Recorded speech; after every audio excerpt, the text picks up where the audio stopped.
प्रभु यीशु मसीह के नाम से सबको जय मसीह की। आज का वचन है यशायाह भविष्यवाणी की किताब उसका 43 अध्याय 5 वचन। मत डर, क्योंकि मैं तेरे साथ हूँ। मैं तेरे वंश को पूर्व से ले आऊँगा और पश्चिम से भी इकट्ठा करूँगा। मेरे प्रियो, परमेश्वर हमसे कहता है कि मत डर। मेरे प्रियो, बीते हुए 2 दिनों से परमेश्वर यह देता है कि मत डरो। आज भी उसी 43 अध्याय में जो एक वचन जो कि उसका शुरुआत है मत डर, उस वचनों को हम मनन करने जा रहे हैं। परमेश्वर इज़राइल को देख के कहता है कि मत डर, क्योंकि वह लोग बंदी गृह में जा रहे थे, बंदी गृह में जाने वाले थे। उनसे कहते हैं कि मत डर। इज़राइली जन जो है किस लिए बंदी गृह में गया? अपने पापों के कारण वह बंदी गृह में जाना पड़ गया था। उस पापों के नतीजा उनको मिला था, वो बंदी गृह में जाने वाला था। लेकिन परमेश्वर ने कहा कि तुम्हें ऐसे ही नहीं छोड़ूंगा। तुम बंदी गृह में तो जा रहे हो, लेकिन उस बंधन से मैं एक दिन छुड़ाऊंगा। तुम मत घबराओ, मत डरो। मैं तुम्हें भूलने वाला परमेश्वर नहीं हूँ। मैं तुम्हें ऐसे ही यूं ही छोड़ने वाला परमेश्वर नहीं हूँ। तुम मेरे द्वारा चुने गए हो, तुम मेरे द्वारा नाम लेकर बुलाए गए हो, तो मत डरो। इस तरह कहता है। मेरे प्रियो, अक्सर हमारे जीवन में पाप हमारे ज़िंदगी में कभी कभी आ जाता है। कभी हम फिसलने लग जाते हैं। उस फिसलने के कारण, फिसलने के वजह से हम कहीं फंदे में फंस जाते हैं। लेकिन परमेश्वर हमें छोड़ने वाला परमेश्वर नहीं है। हमसे इस तरह कहता है कि तुम मत डरो। तुम जहाँ कहीं भी फंसे हो, जहाँ कहीं भी तुम अरेस्ट हुए हो, जहाँ कहीं भी तुम अपने पापों के वजह से बंदी गृह में हो, उस बंधन से छुटकारा देने वाला परमेश्वर मैं हूँ। इस तरह परमेश्वर कहता है। परमेश्वर हमें छुड़ाने के लिए, कोई भी कीमत को चुकाने के लिए वह तैयार रहता है। पुराना नियम में ये जो संभव है, पुराना नियम में हुआ है। पुराना नियम में परमेश्वर ने इज़राइलियों को छुड़ाने का विषय में इस तरह कहता है कि क्योंकि मैं यहोवा तेरा परमेश्वर हूँ, इज़राइल का पवित्र, मैं तेरा उद्धार करता हूँ। तेरी छुड़ौती में मैं मिस्र को और तेरे बदले कूश और सबा को देता हूँ। यानी कि इज़राइली जन को छुड़ाने के लिए, बड़े से बड़े कीमत को चुकाने के लिए परमेश्वर तैयार है। परमेश्वर इस तरह कहता है कि मिस्र को भी मैं तुम्हारे बदले में दे दूंगा, कूश को भी तुम्हारे बदले में मैं दे दूंगा। क्योंकि मिस्र से ज़्यादा इज़राइली जन के ऊपर परमेश्वर ने प्रेम रखा। कूशी लोगों से ज़्यादा इज़राइली जनों के ऊपर परमेश्वर ने प्रेम रखा। इज़राइली जन जो है परमेश्वर के नज़र में बहुत प्यारे हैं। परमेश्वर इज़राइली जन के ऊपर बहुत ही प्रेम रखता है। परमेश्वर उस इज़राइली जनों को किसी भी बंधन से, कठिनाइयों से, परिस्थिति से, पाप से छुड़ाने के लिए, कोई भी बड़े से बड़े कीमत को चुकाने के लिए तैयार रहते हुए इस वचन के द्वारा हम जान सकते हैं। नया नियम में जो भी परमेश्वर प्रभु यीशु मसीह से विश्वास रखते हैं, वो सब पवित्र लोग हैं, इज़राइली जन है, आत्मिक इज़राइली हैं। नया नियम के मुताबिक हम आत्मिक इज़राइली हैं। परमेश्वर हमें मानव जाति को छुड़ाने के लिए, मानव जाति को बचाने के लिए, जो इस धरती में मनुष्य बनकर जो भी जन्म हुआ, उन सबको बचाने के लिए बड़े से बड़े कीमत जो है चुकाने का तैयार रहते हुए हम इस अध्याय में, इस भाग में हम देख सकते हैं। जिस तरह परमेश्वर ने वह कीमत चुकाना चाहा 2000 साल पहले, उसी मानव जाति को छुड़ाने के लिए, परमेश्वर के चुने हुए जनों को, परमेश्वर के ओर से बुलाए गए जन को छुड़ाने के लिए बड़े से बड़े कीमत को दिया है। वह है परमेश्वर प्रभु यीशु मसीह। अपने पुत्र को हम सबके लिए दे दिया है, अपने पुत्र के जान को गंवाया है। क्योंकि हम जो है परमेश्वर के नज़र में बहुत अनमोल है, प्रतिष्ठित हम ठहरे हैं। मेरे प्रियो, हम दोबारा मैं इस बात को कहना चाहूँगा, जो भी जन परमेश्वर प्रभु यीशु मसीह के बारे में सुने हैं, प्रभु यीशु मसीह का सुसमाचार सुने हैं वो सब परमेश्वर की ओर से बुलाए गए हैं। परमेश्वर के ओर से जो भी जन बुलाए गए हैं वो सब चुने गए हैं, वो सब आत्मिक इजरायली है। आत्मिक इजरायलियों को अनंत जीवन के लिए परमेश्वर उनके राज्य के लिए बुलाते हैं। उनके छुड़ौती के लिए अपने एकलौते पुत्र को इस धरती में दे दिया है, बलिदान करके दे दिया है। अपने एकलौते पुत्र के जान को परमेश्वर ने गवा दिया है, क्योंकि कोई भी बड़े से बड़े कीमत को चुकाने के लिए परमेश्वर हमारे लिए तैयार था। इसलिए अपने पुत्र को भी नहीं छोड़ा, क्रूस पर गवाया।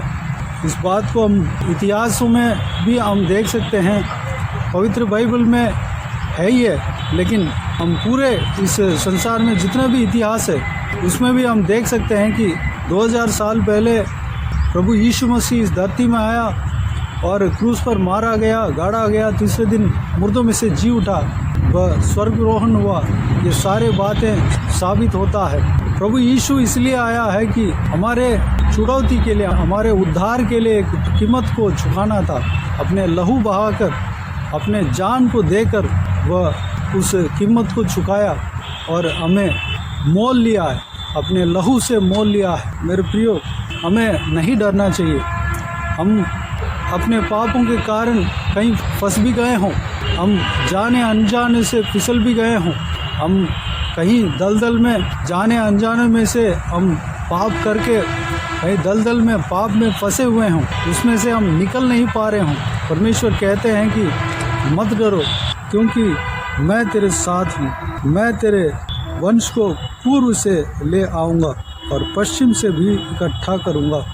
जिस तरह इजरायलियों के विषय में, यानी कि इस पवित्र वचन में वंश इजरायली जन को दर्शाता है। इजराइल देश को देखकर परमेश्वर इस तरह कहता है। इजराइल देश को देखकर यशायाह भविष्यद्वक्ता के द्वारा परमेश्वर कहता है कि तुम्हारा पुत्र को मैं छुड़ाऊंगा। इजराइल देश को देखकर इजराइल का पुत्रों को छुड़ाने का वाचा यहाँ पर दिया हुआ है। इजराइल के पुत्र कौन है? इजराइल देश में जो इजरायली जन जो रहते थे वही लोग इजराइल के पुत्र हैं। जो याकूब के वंश जो भी है वो सब इजरायली हैं। याकूब के नाम जो है इजराइल है। इजराइल के वंश को, इजराइल के पुत्र यहाँ पर फैलाया गया है, यानी कि इजरायली जनों को ही छुड़ाने के बारे में यहाँ पर परमेश्वर कहता है। नया नियम के मुताबिक हम आत्मिक इजरायली हैं। हमारे लिए भी ये संदेश आता है कि हमें भी जिस तरह जो पापों में फंसे हुए इजरायलियों को, अपने ही पापों के द्वारा, अपने ही पापों के कारण फंदे में फंसे हुए इजरायलियों को, गुलामी में फंसे हुए इजरायलियों को छुड़ाने का वाचा दिया है, उसी तरह हमारे लिए भी परमेश्वर वाचा देता है। यह वचन पूर्व काल से लेकर प्रेजेंट और फ्यूचर जितना भी परमेश्वर का जन है, उन सबों के लिए यह वचन जो है बात करता है। हमारे लिए भी परमेश्वर इस वचन के द्वारा बात करते हैं। हमें छुड़ाने के लिए हमारा परमेश्वर है। हमें घबराने का कोई आवश्यक नहीं है। परमेश्वर हमारे संग है। जिस तरह वचन में, इस वचन में लिखा हुआ है, मैं तुम्हारे संग हूँ, मैं तेरे साथ हूँ। इस तरह लिखा हुआ है। जैसे लिखा हुआ है वैसे ही हमारे साथ परमेश्वर है। परमेश्वर अपने वाचा को हमेशा थामे रखता है। जो वाचा दे दिया उस वाचा को पूरा करने वाला परमेश्वर है। हमारे साथ परमेश्वर है। हमारे लिए किसी भी, जितना भी बड़े से बड़े कीमत को चुकाने के लिए परमेश्वर तैयार रहते हैं। हमें किसी भी कीमत पर हमें खोना नहीं चाहेंगे, बल्कि हमें बचाना चाहते हैं, हमें आज़ाद दिलाना चाहते हैं, हमें अपने संग रखना चाहते हैं, हमें अनंत जीवन में प्रवेश कराना चाहते हैं, हमारे लिए नया जीवन देना चाहते हैं, नया ज़िंदगी देना चाहते हैं, हमें आशीष देना चाहते हैं। हम सुख शांति से जीवन बिताने का उस मनसा परमेश्वर के अंदर है। हम भला चंगा रहना ही उनका इच्छा है, मर्जी है। हम हृष्ट पुष्ट रहना ही परमेश्वर की इच्छा है, मर्जी है। मेरे प्रियो, परमेश्वर आपको छुड़ाने के लिए इंतज़ार कर रहे हैं। सिर्फ आपके विश्वास उनको चाहिए। आपके अंदर विश्वास होना चाहिए। ये विश्वास होना चाहिए कि प्रभु यीशु मसीह मुझे किसी भी हालात में छुड़ाएगा, छुटकारा देगा। इस तरह के विश्वास रखना है, विश्वास रखना हमारा काम है, हमारा कर्तव्य है। मुझसे प्रार्थना करना है, परमेश्वर के बहुमूल्य वचन को पढ़ना है, मनन करना है, उनका आराधना करना है, कलीसिया में जाना है, कलीसिया के संग रहकर, कलीसिया के साथ मिलकर उनका आराधना करना है, उपासना करना है। इस बात के लिए अपने आप को परमेश्वर के हाथों में समर्पित करें। हमें छुड़ाने वाला परमेश्वर को हम मनन करके, याद करके उनको धन्यवाद देने में लगे रहें, उनको आराधना करने में लगे रहें। आइए हम प्रार्थना में जाएं। प्यारे पिता, दयालु परमेश्वर, आपको धन्यवाद देता हूँ आज की इस आपके बहुमूल्य वचन के लिए। आपको धन्यवाद देता हूँ परमेश्वर, बीते हुए दिनों में हमें संभाला, बचाया, सुरक्षित रखा। आपको धन्यवाद देता हूँ आज के इस आपके बहुमूल्य वचन के द्वारा हमने जो कुछ भी मनन किया है, सारे बातों के लिए आपको धन्यवाद देता हूँ परमेश्वर। पिताजी, आपने जो इज़राइलियों के समय में, पुराना नियम में आपने जो भी वचन कहा पिताजी, आज भी वो वचन हमसे बातें करता है पिता। उस वचन के द्वारा हमसे आप बातें करते हैं। वो वाचा जो है परमेश्वर हमारे लिए भी आपने दिया है पिता। वह वाचा जो है परमेश्वर हमारे लिए भी लागू है परमेश्वर। पिताजी, हम जाने अनजाने में जिस तरह इजरायली जन जो है पाप करके गुलामी में फंस गए थे, फंदे में फंस गए थे परमेश्वर, उनको जो आपने छुड़ाने का वाचा दिया है, हर कीमत को चुकाने का आपने वाचा दिया है परमेश्वर। उनके बदले में कुछ भी देने का, गंवाने का, खोने का आपने वाचा दिया है और तैयार भी रहा परमेश्वर। पिताजी, आज भी परमेश्वर हमें उतना ही प्यार करते हैं, उतना ही आप हमसे प्रेम करते हैं जितना आप इजरायलियों से प्रेम करते थे, क्योंकि हम नया नियम के मुताबिक हम आत्मिक इजरायली हैं परमेश्वर। प्रभु यीशु मसीह के द्वारा, प्रभु यीशु मसीह के ऊपर विश्वास करने के द्वारा हम आत्मिक इजरायली बने हैं परमेश्वर। हमसे उतना ही आप प्रेम रखते हैं परमेश्वर। हमें छुड़ाने का आपने वाचा दिया है पिता। इस वाचा को हम ग्रहण करते हैं परमेश्वर। हम अगर जाने अनजाने में पाप करके परमेश्वर, उस पाप के वजह से जो कुछ भी अगर फंदे में फंस गए हों परमेश्वर, गुलामी में फंसे हों परमेश्वर, उस गुलामी से हमें छुटकारा देना पिता। हालेलुया। हमें छुड़ाना परमेश्वर, जो आपने वाचा दिया है उसको आप पूरा करने का सामर्थ्य रखते हैं पिता। आपको धन्यवाद देता हूँ परमेश्वर। पिताजी, इस वचन में जिस तरह आपने कहा है पिता, हमारे संग आप हो, हमारे साथ आप हमेशा बने रहते हैं परमेश्वर। कोई किसी भी वक्त में, किसी भी परिस्थिति में परमेश्वर हमारे संग आप रहते हैं परमेश्वर। हमें कभी नहीं छोड़ोगे, कभी नहीं त्यागोगे परमेश्वर। आपको धन्यवाद देता हूँ पिताजी। हम जैसे भी हैं परमेश्वर आपके हैं पिता। हमें नाम लेकर बुलाने वाला परमेश्वर आप हो। हमें चुन लिया है, हमें अनंत जीवन के लिए परमेश्वर आपने चुन लिया है पिता। आपको धन्यवाद देता हूँ। हमें लेकर जाना, हमें छुड़ाना परमेश्वर, धन्यवाद देता हूँ पिता। जो कोई भी इस वीडियो को देख रहे हैं परमेश्वर, उन सभी में से जो कोई भी जन इस परेशानी में फंसे हैं पिता, जो कोई भी फंदे में फंसे हैं परमेश्वर, हम सबको आपके हाथ में सौंपते हैं। उनके संग रहना, उन्हें सुरक्षित रखना, उन्हें छुड़ाना पिता। जिस दलदल से छुटकारा पाना चाहते हैं, उस दलदल से छुटकारा देना परमेश्वर, उस फंदे से छुटकारा देना, उस गुलामी से छुटकारा देना परमेश्वर, आज़ाद करना परमेश्वर। पिताजी, नया जीवन देना परमेश्वर, भविष्य को आशीष देना पिता। परमेश्वर, अनंत जीवन में प्रवेश होने के लिए तैयार करना परमेश्वर, इस्तेमाल करना पिता। धन्यवाद देता हूँ। जो कोई भी विषय जो चाह रहे हैं परमेश्वर, उस चाहत को पूरा करना परमेश्वर। धन्यवाद देता हूँ पिता। आत्मिक अभिषेक से भरना, पवित्र आत्मा का अभिषेक से भरना, आपके सामने से भरना परमेश्वर। धन्यवाद देता हूँ पिता।